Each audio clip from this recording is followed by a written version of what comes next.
All right, there we go. Jeskai Devotee is going to be the first play here for Amaz. Veteran Ice Climber is going to match things here. Nice blocker for Corey.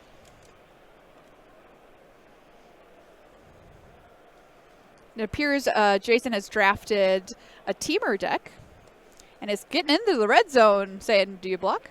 And Corey looked up at the sky and said, not going to be a coward on camera. Block, no trick. Nice. Good for Amaz to attack. You know, it's basically free. A lot of opponents are not going to block there. Look, it's chump check, right? Yeah. And there's another Devotee for Amaz.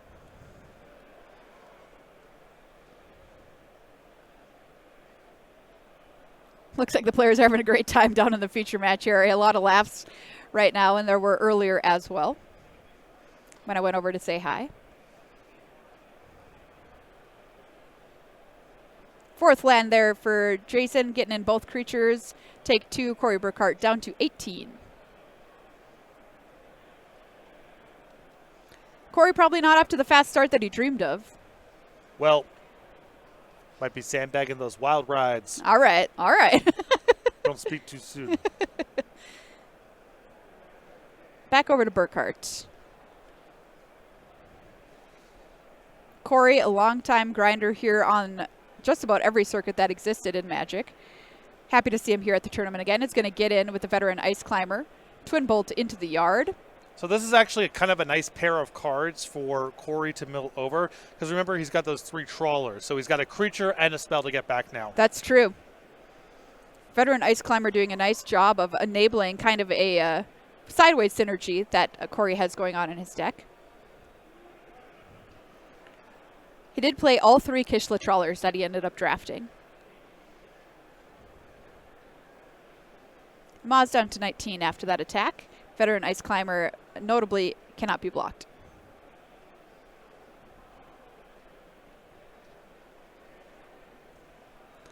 I'm going to give Amaz props for his basics here. Looking nice. In with both creatures. Ice Climber blocks. Corey takes 2 down to 16. Follow-up Mammoth Bellow here is going to make a 5/5. If it resolves. Corey's at least acting like he's thinking about it. Interesting that Amaz would not do that pre-combat for the trigger. Curious what it's got going on here. Corey with a counterspell. Right. Spectral Denial is going to say, no thank you, no elephant. But crucially, Mammoth Bellow does have Harmonize, so it can happen again. Well, they're not prowess. It's a second spell you cast each turn or whatever. Yeah. It'd be better. Ooh. All right. Getting some action here for Burkhart. A couple of counters on this veteran Ice Climber, which is really nice on an unblockable creature.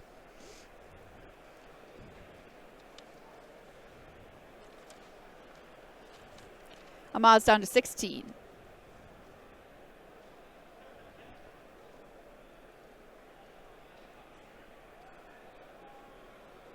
Once again, the Devotees show no fear. In they swing. There is a block from Burkhart. And we're going to pump it on up with Sarkhan's Resolve. Oh, nice! Oh, nice! Humbling Elder is going to flash on in and shrink down the creature. Hoodalally. That was sick. I was like, look, he can't have anything for 1 blue. Sure he can. Not a card that people think super highly of, but fits very nicely into Corey's deck here. A lot of things that demand 2 spells in 1 turn. Sure.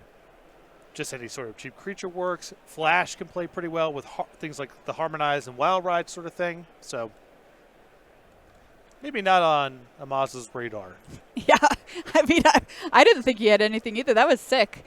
All right, both creatures getting in here. We are going to mill 3. Unfortunately, one of the trawlers into the yard here. Taking 4 for Jason down to 12.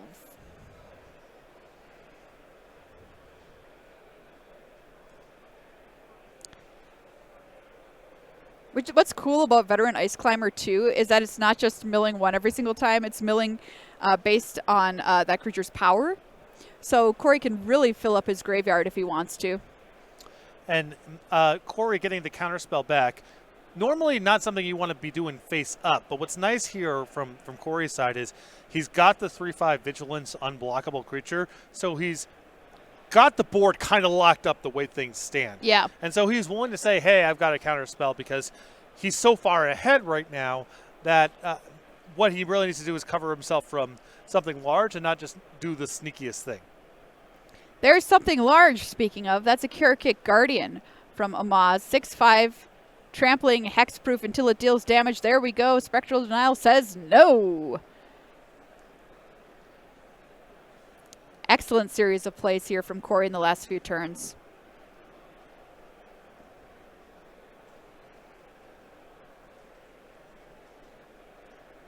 And that's one of the Cure Kick Guardians we saw Corey passing pretty early on in the draft. Mm-hmm. Yeah, which you and I both thought at the time, well, it's kind of already teamer. Yeah.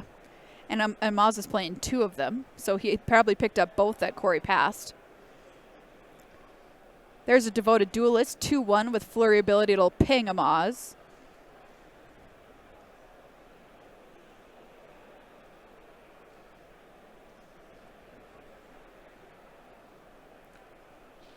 So we're seeing pick one, pack one here, the Oh, winner yes. stories. So now we get to draw some cards, discard 2 unless you discard a creature, harmonize for 5. Ping puts Amaz to 11. Yeah, Corey's really just stonewalled everything Amaz has tried to do so far. Yeah, there the effigy. There we go. Fleeting Effigy, great card name too, A+. Let's go.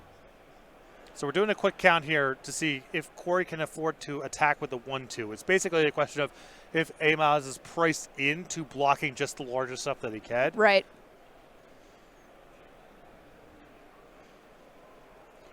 So it looks like the devotees, one's going to go in front of the trawler, one's going to go in front of the fleeting effigy. So our 1/2 remains unblocked along with the ice climber and the duelist. Trades. Amaz falls to 5. In a tough spot with that unblockable creature still on the board, and as well as a pinger for Burkhart. And a draw 3 ready to go next turn too. Yeah, sick. All right, Corey. We know that one, but that's only a deal 3. Cannot stop a 3/5 veteran ice climber. Yeah. One of the best cards in the set, but not for here. And Corey close enough to decking himself. He's got to do a quick little check here. Yeah, look, that graveyard is hearty. That is a hearty graveyard.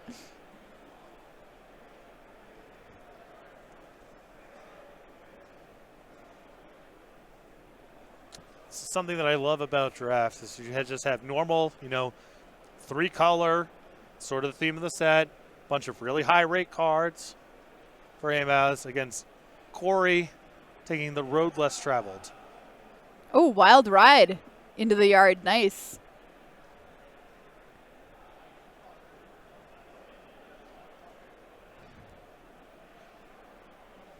Amaz falls to 2. The question will be, can you deal with this ice climber on your next turn? If you can't, you did.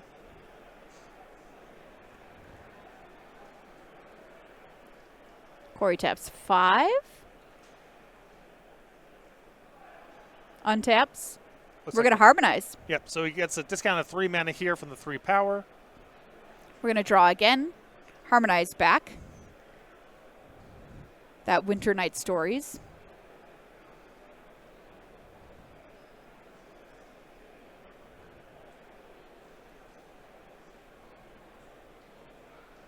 Glacial Dragon Hunt.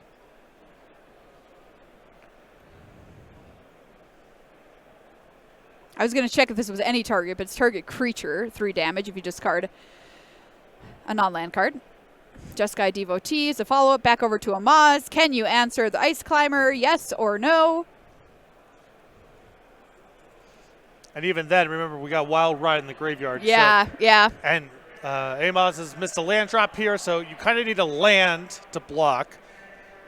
A very specific range of spells to get rid of the Ice Climber and be able to survive the next turn. Breaching Dragonstorm. We're going to spin the wheel. Not good enough. Corey Burkhart takes down game number 1 over Amaz. That was fun. That was very really cool. Fun. His deck, man, it looked excellent right there. Well, the Ice Climber in this sort of deck is so sick because really the thing is you have something that's constantly applying pressure while you try to set up, shrink the length of the game, force your opponent to sit back and play defense in spots where they don't want to. And the Climber growing, especially against Teamer, where they just don't have a lot of clean answers to a creature that large. Hey, do you want to go to one of these tournaments? I can talk. In Minneapolis, it's a regional championship. It's coming up May 2nd through 4th. It's going to be standard. There's a $100,000 prize pool. Just like this tournament, there's spots to the next Pro Tour included at this tournament, and spots to the upcoming World Championship included as well. So if this sounds fun to you, check out starcitygames.com/SCGCon.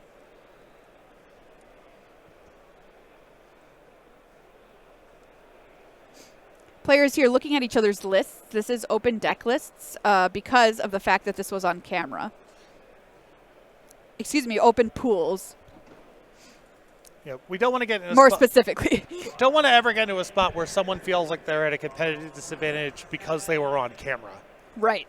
So because Corey and Andrew's pools were publicly available, the other 6 drafters in the pod have to make their pools publicly available as well.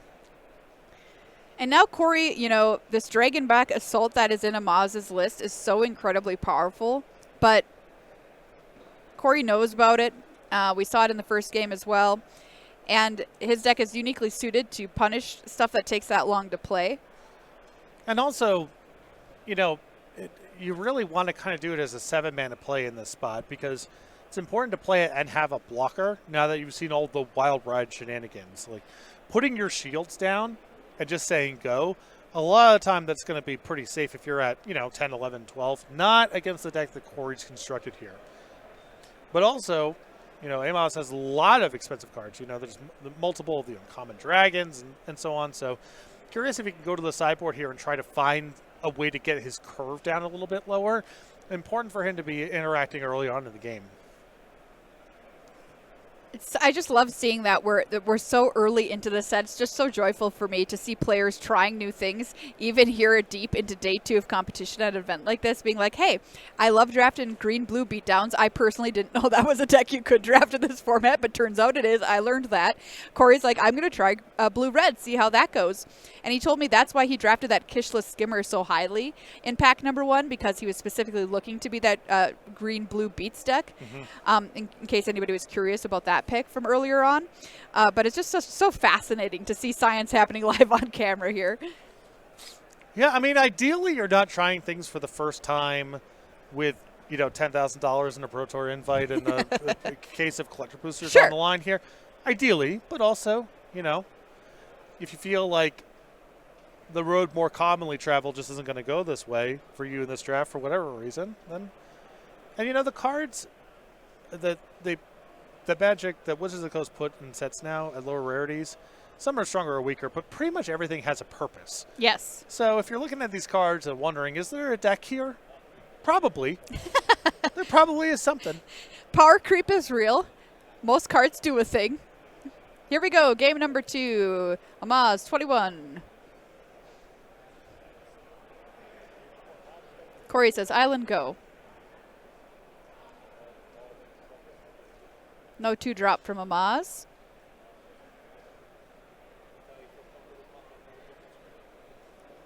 All right, we've got that 1/3 Menace Mobilize 1 card here for Corey. He picked up 2 of those in the draft.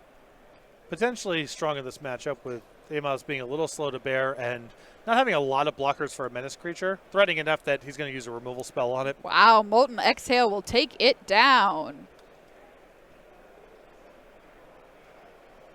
Yeah, normally you would say it doesn't seem like a great exchange of resources, but it's not like Corey showed a whole lot of premium targets for removal. True.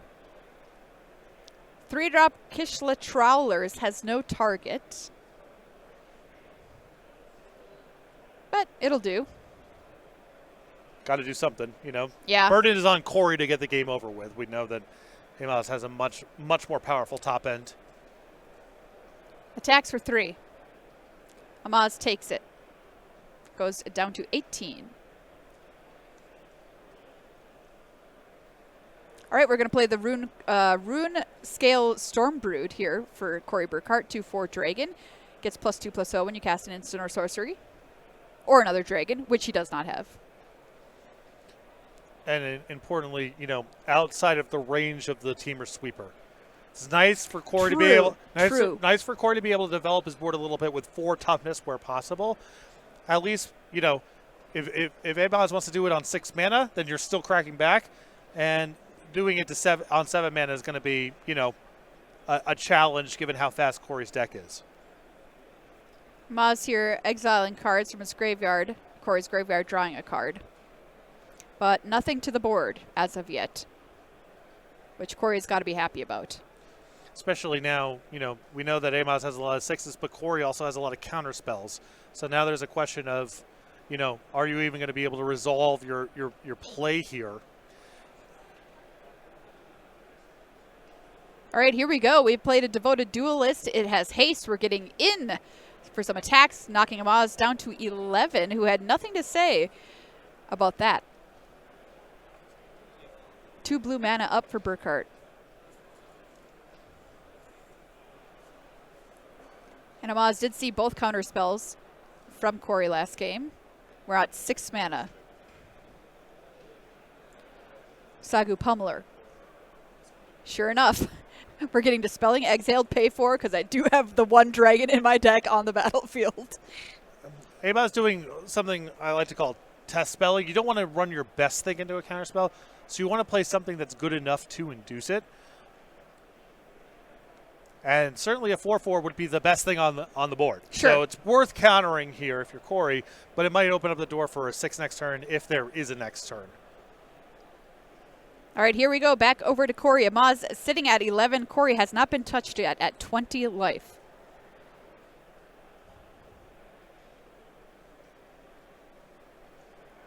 Glacial Dragon Hunt trigger on the Runeclaw Stormbrood.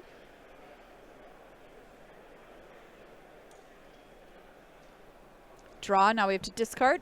Well, it's optional on the discard. Oh, it is. Yeah, you're right. You're right. We see it all the time, but basically what Corey here is doing is just cycling, pumping up the dragon, maybe getting close to a flurry trigger for his other creature.